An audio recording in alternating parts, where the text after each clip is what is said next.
Hey everyone, it's Lori. Um, Here with Voice in the Dark.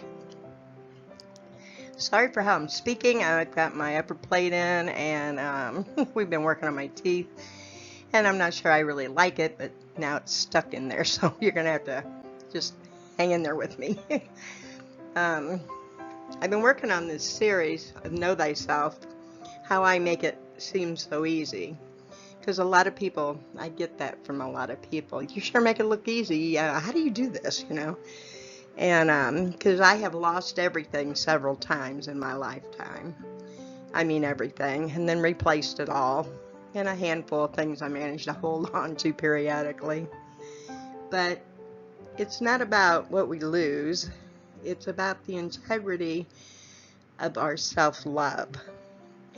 They ask, how do you do this? And I try to tell them I try to be a good person. I try to this, I try that, but integrity is a key component because when you live with a code of honor, and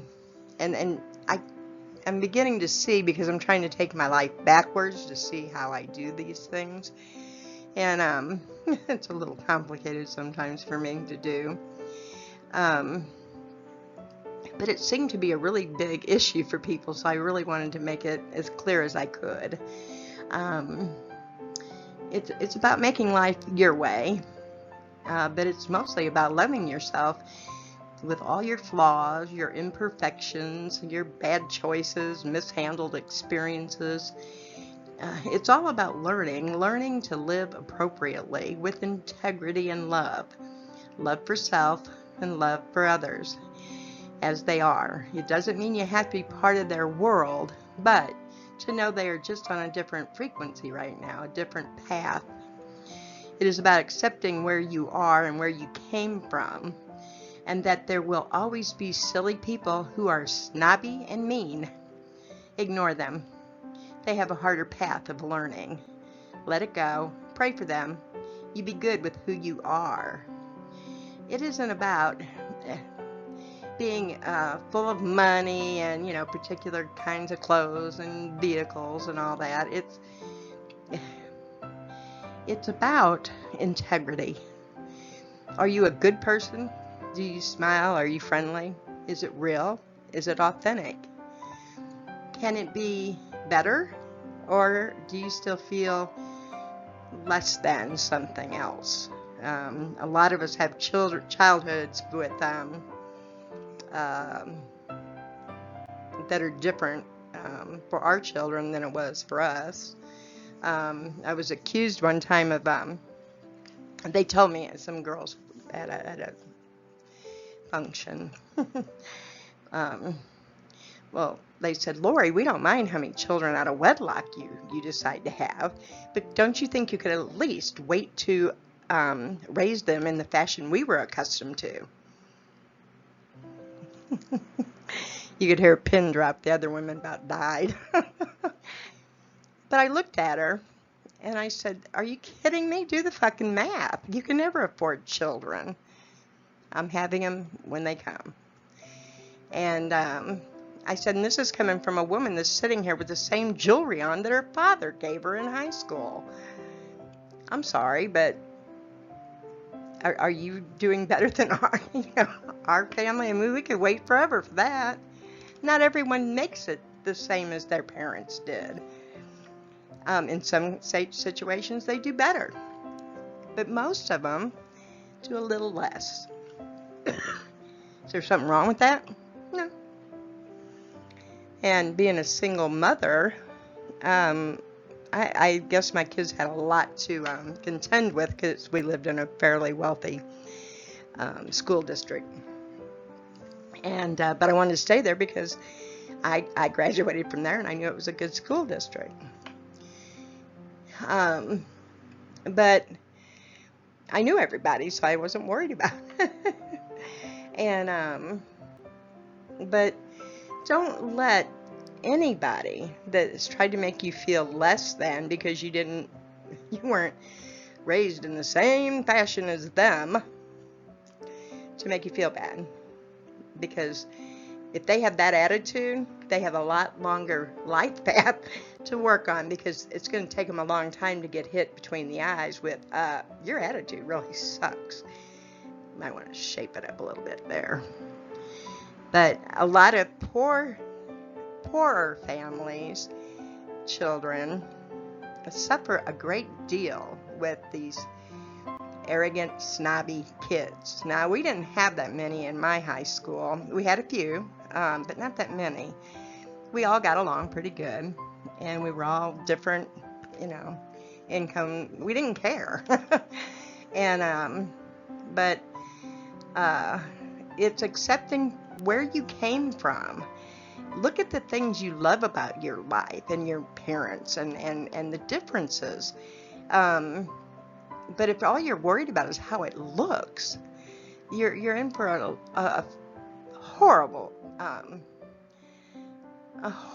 letdown as life hits you here and there. That's not what it's about. It's about fulfillment of the heart. It's about fulfillment of the soul. It's about appreciating whatever you got. I had to work hard being a single mom, and I had to work hard, and I had to make decisions that were incredibly hard, because I had X amount of dollars, and I made sure that my kids had certain things because I wanted them to have certain things so that they would still have some of the luxury of knowledge that I had with different cultural things, the theater and the symphony and the ballet and you name it, it's there. Art museum, because I'm an artist. I like the art. But I wanted them to have a full, rounded expression of what the possibilities are so that they could set goals for themselves and go and get what they want. Was it easy on them? Not always, especially my oldest one. But they managed. And,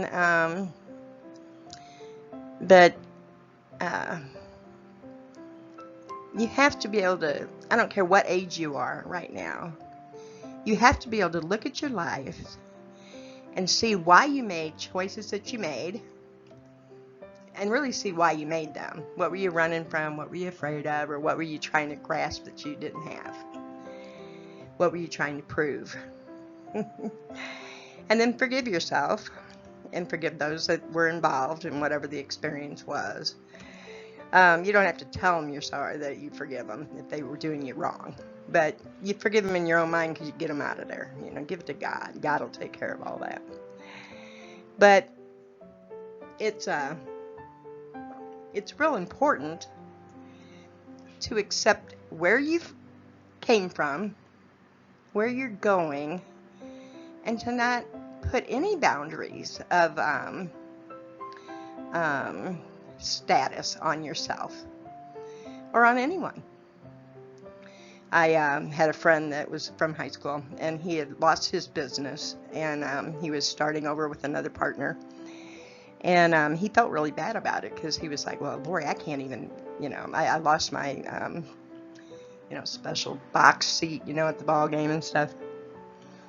I looked at him, I said, well, really? I said, well, whatever happened to just calling your buddies up and getting some lawn chairs and hanging out in the driveway at the garage while you're working on a project and listening to the ball game on the radio? And he looked at me like it had never dawned on him. But that's what I mean.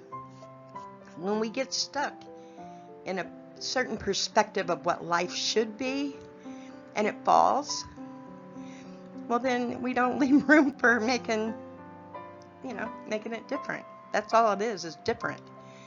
It doesn't change your personality, doesn't change your buddies and your friends. Hey, they rode the machine as long as they could, they're happy. They're your friends, So if you fall, you fall. You fall down. You brush it off and keep moving. There's nothing wrong with that. So accept wherever you're at right now and really love it. My kids look at me, they're like, you really love this? I'm like, yeah, I do. But they didn't have my childhood. They had a different childhood. And to me, this place, even though I wish, yeah, I'd like a bigger house and, a bigger property and all that. However, I call it the cabin. I've made it an art studio now that I'm retired. And I I love it because it's mine. I love it because it is, I don't know, to me it's safe, it's fun. It doesn't hold any pressure to be anything particular. I guess that's what I'm getting at.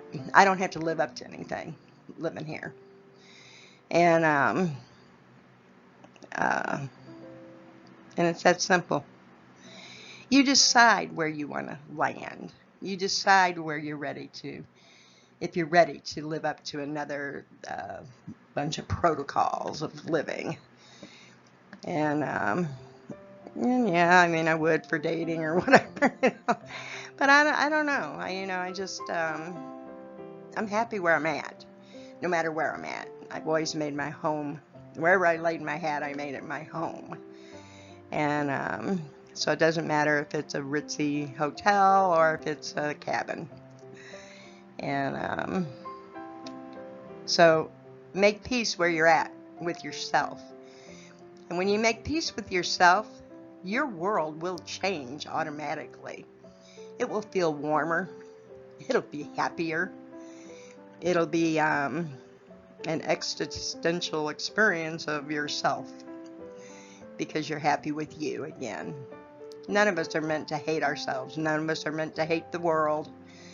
None of us are meant to make fun of other people. That is so wrong. It's disgusting. You don't know. You didn't walk in those people's shoes. So don't make fun of people. It's wrong. And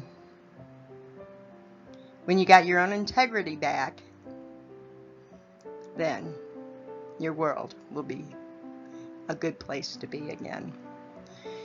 And but it starts with you. It starts with you as an individual. And then it will grow from there. So that's the best I got for today. I love you all, and thanks for listening, and thanks for putting up with my my upper plate that I couldn't get back out. I'll talk to you later. Lori out.